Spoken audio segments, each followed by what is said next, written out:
অজানা সত্য mutual fund Returns বোঝার সহজ উপায়। আজকের ভিডিওটি শুরু করছি একটি চমকপ্রদ পরিসংখ্যান দিয়ে। গত দশকে গড় মিউচুয়াল ফান্ড রিটার্ন 15% পার করেছে। এই অসাধারণ রিটার্ন অনেক ইনভেস্টরের নজর কেড়েছে এবং মিউচুয়াল ফান্ডের প্রতি উৎসাহ বাড়িয়েছে। অনেকে মিউচুয়াল ফান্ড রিটার্ন নিয়ে কনফিউজড হন, তাই আজ আমরা আলোচনা করব সিএজিআর, অ্যাবসলিউট রিটার্নস এবং এক্সআইআরআর নিয়ে। এই তিনটি ম্যাট্রিক্স আপনাকে সাহায্য করবে বিনিয়োগের প্রকৃত রিটার্ন বোঝাতে। প্রথমে আমরা মিউচুয়াল ফান্ড রিটার্নের বিভিন্ন ম্যাট্রিক্স সম্পর্কে জানব। এই ম্যাট্রিক্সগুলো আপনাকে বিনিয়োগের ফলাফল বিশ্লেষণ করতে সাহায্য করবে এবং সঠিক বিনিয়োগ সিদ্ধান্ত নিতে সাহায্য করবে। সিএজিআর কি এবং এটি কিভাবে কাজ করে তা জানব। এটি একটি গুরুত্বপূর্ণ ম্যাট্রিক্স যা আপনাকে বিনিয়োগের বার্ষিক বৃদ্ধির হার সম্পর্কে ধারণা দেয় এবং দীর্ঘমেয়াদী বিনিয়োগে কতটা লাভ হয়েছে তা বোঝায়। সিএজিআর এর ক্যালকুলেশন পদ্ধতি নিয়ে বিস্তারিত আলোচনা করব। এই পদ্ধতি আপনাকে বিনিয়োগের প্রাথমিক এবং চূড়ান্ত মূল্য ভিত্তিক বার্ষিক রিটার্ন গণনা করতে সাহায্য করবে, যা বিনিয়োগকারীদের জন্য অত্যন্ত গুরুত্বপূর্ণ।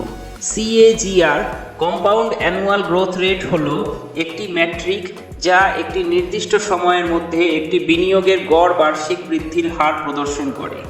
এটি বিনিয়োগের স্থায়িত্ব এবং ধারাবাহিকতা মূল্যায়নে অত্যন্ত কার্যকর। এটি ব্যবহার করে বিনিয়োগকারীরা দীর্ঘমেয়াদী রিটার্ন সম্পর্কে সঠিক ধারণা পেতে পারেন। সিএজিআর গণনা করতে প্রথমে শেষ বিনিয়োগের মূল্যকে শুরু বিনিয়োগের মূল্যের সাথে ভাগ করুন। তারপর এই ভাগফল থেকে 1 বিয়োগ করে এবং মোট সময়ের সংখ্যা দ্বারা ভাগ করে শক্তি প্রয়োগ করুন। এটি একটি নির্দিষ্ট সময়ের জন্য বার্ষিক রিটার্ন প্রমাণ করে। সিএজিআর ইনস্টলমেন্ট ভিত্তিক বিনিয়োগের ক্ষেত্রে কার্যকর, কারণ এটি সময়ের সাথে সাথে বিনিয়োগের গড় বার্ষিক বৃদ্ধির হার প্রদর্শন করে। এটি বিনিয়োগকারীদের দীর্ঘমেয়াদী পরিকল্পনা করতে এবং তাদের বিনিয়োগের স্থায়িত্ব নির্ধারণে সহায়তা করে। এটি বিনিয়োগের ধারাবাহিকতা মূল্যায়নেও সহায়ক। অ্যাবসলিউট রিটার্ন হলো বিনিয়োগের প্রারম্ভিক মূল্য এবং বর্তমান মূল্যের মধ্যে পার্থক্য। এটি সরলভাবে বিনিয়োগের মোট লাভ বা ক্ষতি নির্ধারণ করে। এই ম্যাট্রিকটি শুধুমাত্র বিনিয়োগের মোট রিটার্ন প্রদর্শন করে, সময়ের প্রভাব বিবেচনা করে না। এক্সআইআরআর extended internal rate of return হলো একটি ম্যাট্রিক্স যা বিভিন্ন সময়ে বিভিন্ন ক্যাশ ফ্লো নিয়ে কাজ করে।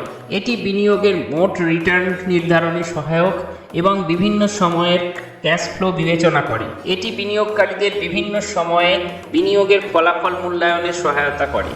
এক্সআইআরআর হলো একটি ম্যাট্রিক্স যা বিভিন্ন সময়ের ক্যাশ ফ্লো নিয়ে কাজ করে।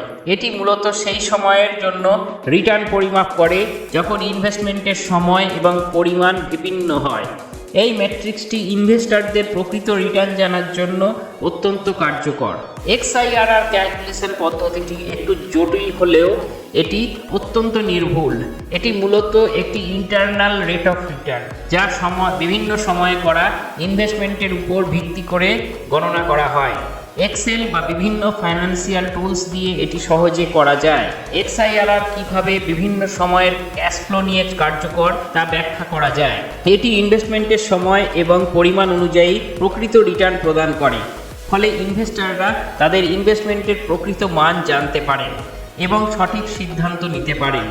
সিএজিআর এবং অ্যাবসলিউট রিটার্নসের মধ্যে পার্থক্য নিয়ে আলোচনা করা জরুরি। সিএজিআর একটি বার্ষিক বৃদ্ধির হার যা ইনভেস্টমেন্টের সময়কালকে বিবেচনা করে। অপরদিকে অ্যাবসলিউট রিটার্ন শুধুমাত্র নির্দিষ্ট সময়ের রিটার্ন পরিমাপ করে, সময়কালকে বিবেচনা করে না। সিএজিআর এবং এক্সআইআর এর মধ্যে পার্থক্য বোঝা গুরুত্বপূর্ণ। সিএজিআর একটি নির্দিষ্ট সময়ের বার্ষিক গড় বৃদ্ধি প্রদান করে, যেখানে এক্সআইআরআর বিভিন্ন সময়ের ক্যাশ ফ্লো নিয়ে কাজ করে। এই দুটি ম্যাট্রিক্সের মধ্যে পার্থক্য জেনে সঠিকভাবে ইনভেস্টমেন্ট মূল্যায়ন করা সম্ভব। তিনটি ম্যাট্রিক্সের পার্থক্য বোঝাতে আমরা একটি বাস্তব উদাহরণ ব্যবহার করব। ধরুন একজন বিনিয়োগকারী 5 বছরে 1 লাখ টাকা বিনিয়োগ করেছেন। এই সময়ের মধ্যে মিউচুয়াল ফান্ডের মূল্য 2 লাখ টাকায় পৌঁছেছে।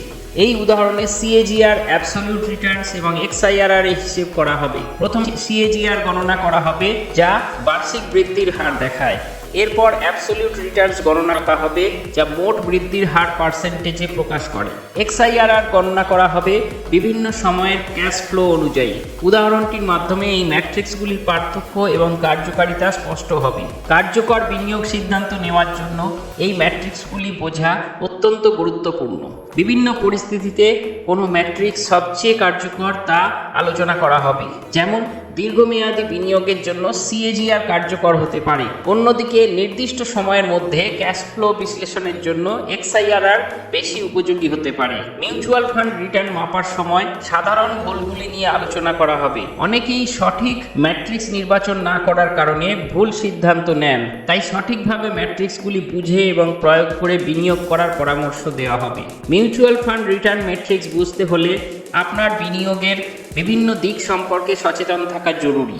CAGR, অ্যাবসলিউট রিটার্নস এবং XIRR এর কার্যকারিতা এবং সীমাবদ্ধতা জানলে আপনি সঠিক সিদ্ধান্ত নিতে পারবেন। নিয়মিত বাজার বিশ্লেষণ করাও গুরুত্বপূর্ণ। যদি আপনি ভিডিওটি উপকারী মনে করেন তাহলে লাইক, শেয়ার এবং সাবস্ক্রাইব করতে ভুলবেন না।